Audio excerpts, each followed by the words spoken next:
The summer heat of 1966 hung heavy over the streets of Boston, Massachusetts. The city buzzed with anticipation as thousands of fans prepared for what promised to be one of the most electrifying performances of the year. James Brown, the godfather of soul, had arrived in town for a highly anticipated concert at the Boston Garden. His reputation preceded him, a man whose voice could shake stadiums, whose energy on stage was unmatched, and whose influence on American music was undeniable.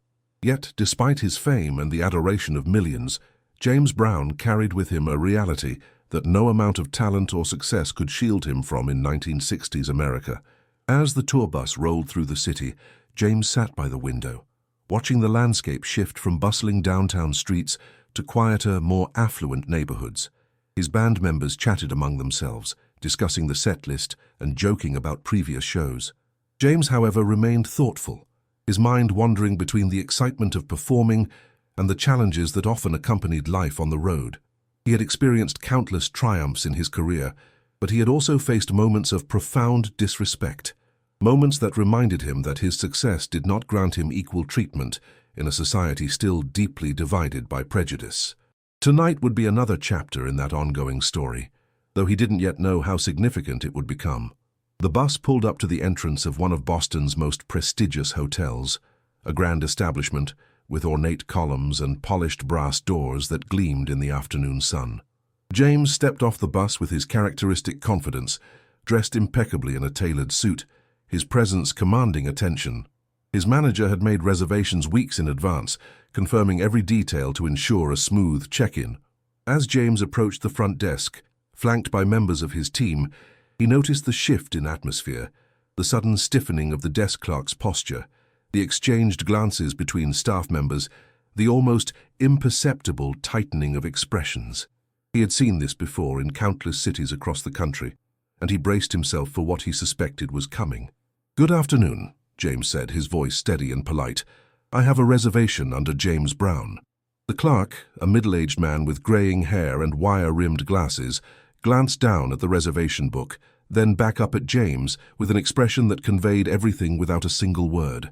"I'm sorry, sir," the clerk said, his tone measured but firm. "We don't have any availability at this time." James's manager immediately stepped forward, pulling out the confirmation letter. "That's impossible. We confirmed this reservation 2 weeks ago. Everything was arranged." The clerk barely glanced at the paperwork. "I apologize for the confusion, but there must have been a mistake. We're fully booked." The words hung in the air, heavy with implication. James felt the familiar sting of humiliation, the sharp edge of injustice cutting through the momentary triumph of his career achievements. Around them, other guests moved through the lobby, white families checking in without question, businessmen collecting their room keys, couples laughing as they headed toward the elevators. The contrast was stark and painful. James's band members grew restless, anger flickering across their faces, but James raised a hand slightly, a silent signal to remain calm. He had learned long ago that reacting with anger in these situations often made things worse, that the system was designed to provoke and then punish any resistance.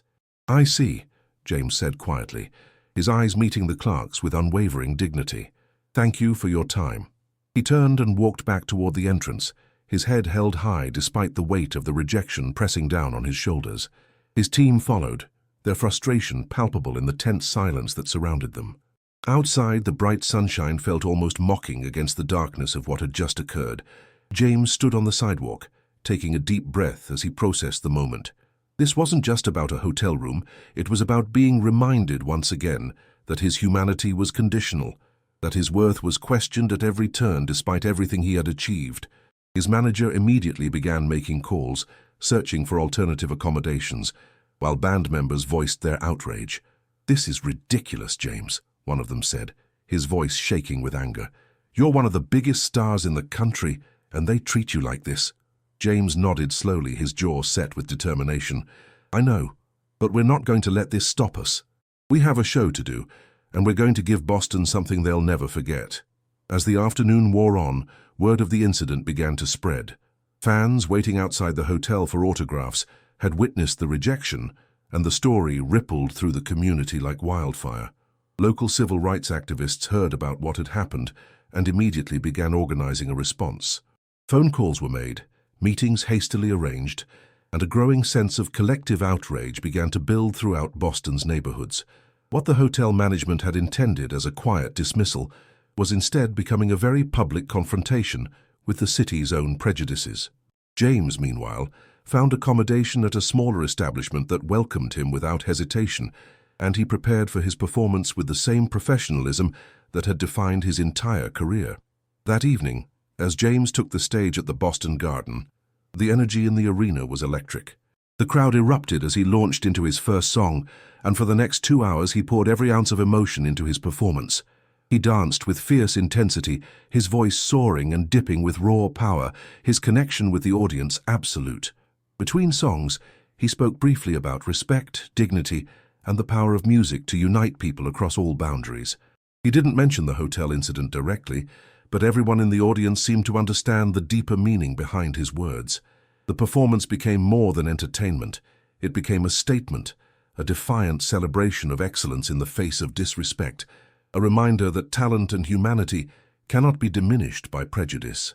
Backstage after the show, James was approached by several community leaders and activists who had come to express their support. They thanked him not just for the incredible performance, but for the grace and dignity he had shown earlier in the day. "What happened at that hotel was wrong," one activist said firmly, "and we're not going to let it go unnoticed. This city needs to change, and what happened to you today is going to be the catalyst." James listened carefully, touched by their commitment, but also cautious. He had seen promises before, witnessed moments of outrage that faded without lasting impact. Yet something about this felt different. There was a determination in these people's eyes, a genuine commitment to action that gave him hope. As the night drew to a close and James finally returned to his temporary accommodations, he reflected on the day's events. The rejection still stung, but it had also ignited something powerful, a collective awareness, a community mobilizing for change. He thought about all the others who had faced similar treatment, who had been turned away and forgotten, whose stories never made headlines. If his experience could shine a light on this ongoing injustice, if it could contribute to real change, then perhaps something meaningful could emerge from the pain. He looked out the window at the Boston skyline, the city lights twinkling against the darkness, and wondered what tomorrow would bring. He didn't yet know that the events of this day would indeed change Boston forever, that the ripple effects of this moment would reshape the city's policies and attitudes in ways he couldn't fully imagine. For now he simply acknowledged the truth of his situation, that the fight for dignity and equality was far from over, but that every act of courage, every refusal to be diminished, brought that future a little bit closer. The morning after the concert, Boston awoke to a city transformed by conversation. Newspapers across the region picked up the story of James Brown's rejection at the hotel, and the incident became the subject of heated discussions in living rooms, workplaces, and community centers throughout the area. What had begun as a single moment of discrimination had evolved into a citywide examination of conscience. Radio stations fielded calls from listeners, expressing their opinions, some defending the hotel's right to refuse service, others condemning the practice as morally indefensible.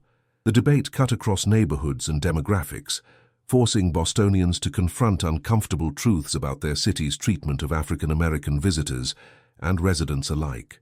James remained in Boston for several days following the concert, not because his tour schedule required it, but because community leaders had asked him to stay and participate in what they hoped would be a turning point for the city.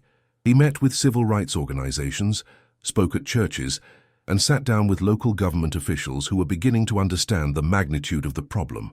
During one particularly moving meeting at a community center in Roxbury, James listened as ordinary citizens shared their own experiences of being turned away from establishments, denied opportunities, and treated as second-class individuals in their own city. An elderly woman spoke about being refused service at a restaurant where she had worked as a cook for 15 years. A young professional described being passed over for promotions despite his qualifications. A mother talked about the difficulty of explaining to her children why certain places wouldn't welcome them. Each story added weight to the collective call for change. The hotel that had refused James became the focal point of organized protest. Demonstrators gathered peacefully outside the establishment, carrying signs that called for equal treatment and dignity for all people.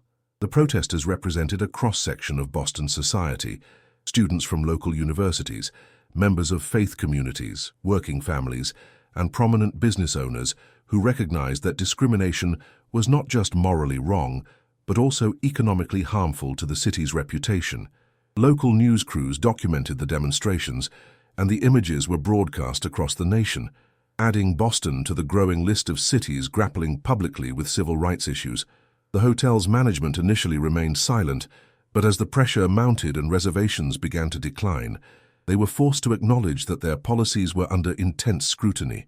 James used his platform carefully during this time, speaking with the eloquence and conviction that had made him a beloved figure in American culture. In interviews, he emphasized that his experience was not unique, that countless individuals faced similar treatment every day without the benefit of public attention. "This isn't about me getting into one hotel," he explained to a reporter from the Boston Globe. "This is about creating a city where everyone is treated with respect, where talent and character matter more than the color of someone's skin. Boston has a chance to lead by example, to show the rest of the country what real progress looks like." His words resonated deeply, inspiring many who had previously remained silent to add their voices to the movement for change. The city's response began to take concrete form. The Boston City Council convened emergency sessions to discuss anti-discrimination legislation. Progressive council members introduced measures that would prohibit establishments from refusing service based on background, while conservative members initially resisted, arguing about property rights and business autonomy. The debates were passionate and often contentious, reflecting the broader national conversation about civil rights. However, as public pressure continued to build and more businesses came forward to support equal access policies, the momentum shifted. Religious leaders from various faiths united in calling for justice, and their moral authority added significant weight to the movement. Labor unions pledged support, recognizing that discrimination hurt all working people by dividing them along artificial lines. Within weeks, something remarkable began to happen. The hotel that had refused James Brown issued a public statement, apologizing for the incident and announcing a complete overhaul of their policies. They committed to training all staff on respectful service, establishing clear non-discrimination guidelines, and working with community organizations to rebuild trust.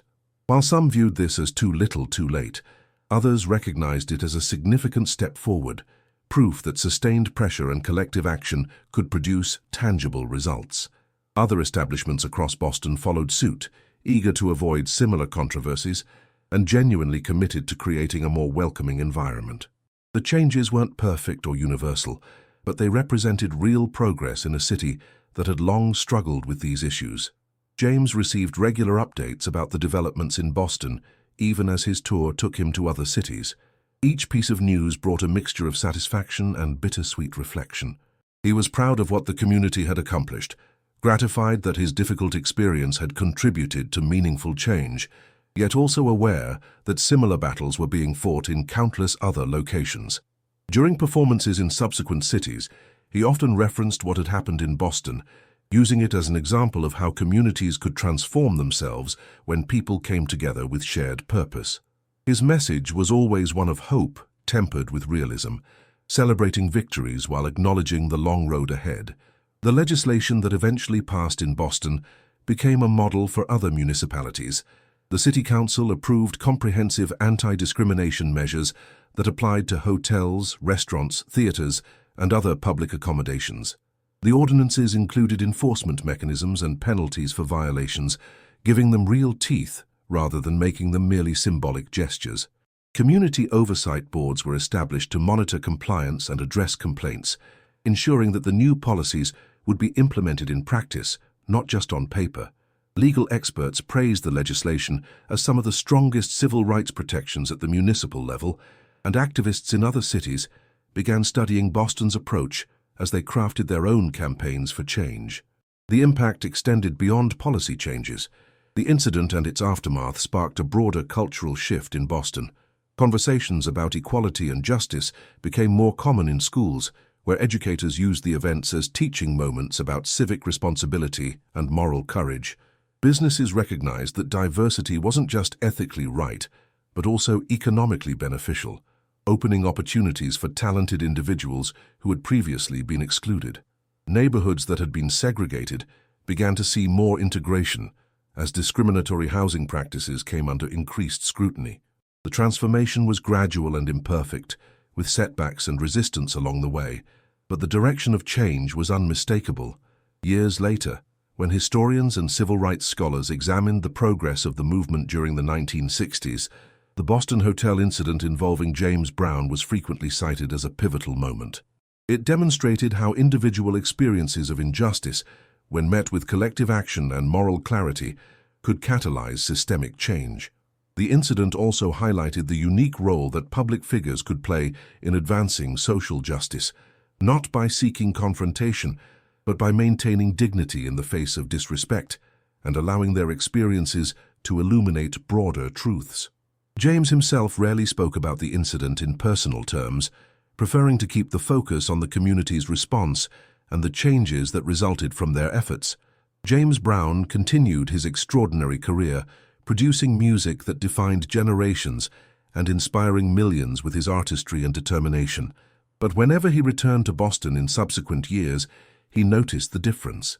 Hotels welcomed him warmly, not as a reluctant accommodation, but with genuine hospitality. Community members approached him to thank him for his role in sparking change, sharing stories of how the events of 1966 had opened doors for their own families. The city had not achieved perfection, no place had, but it had taken meaningful steps toward justice, and those steps had created pathways for others to follow. The legacy of that difficult summer day extended far beyond one man's experience, becoming part of the larger story of America's ongoing struggle to live up to its highest ideals. On one return visit to Boston several years after the initial incident, James stood on a stage at the Boston Garden once again, looking out at a diverse audience united in their love of music. Before launching into his performance, he took a moment to address the crowd. "Boston," he said, his voice carrying the weight of memory and hope, "you showed the world that change is possible when people stand together. You took a moment of disrespect and turned it into a movement for dignity. That's the real soul, the soul of a community that refuses to accept injustice." The audience erupted in applause, not just for the entertainer they admired, but for the recognition of their own collective achievement. It was a celebration of how far they had come, even as they acknowledged how far there was still to go. The story of what happened in Boston in 1966 became part of the city's identity, a reminder of both its flaws and its capacity for growth. Plaques and historical markers were eventually placed to commemorate the events, ensuring that future generations would understand this chapter of their city's history. Schools included the incident in their curriculum, teaching students about the power of peaceful protest and community organizing.